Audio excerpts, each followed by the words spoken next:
নমস্কার বন্ধুরা, সীমা রান্নাঘর। আজকে করব সর্ষে শাক বাটা। সর্ষে শাক নিলাম, শাকটা কেটে ধুয়ে নিলাম।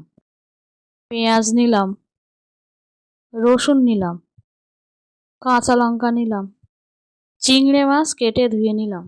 মিক্সচার জার নিলাম, মিক্সচার জারে সর্ষে শাকগুলো দিয়ে দিলাম।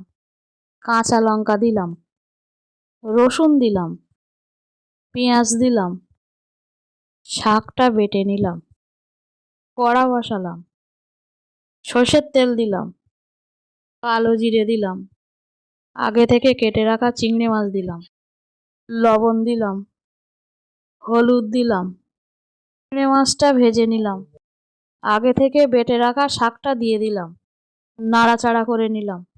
সর্ষে শাকের জলটা শুকিয়ে নিলাম। চিনি দিলাম, আরও কিছুক্ষণ নাড়াচাড়া করে নিলাম। সর্ষে শাকটা নামিয়ে দিলাম।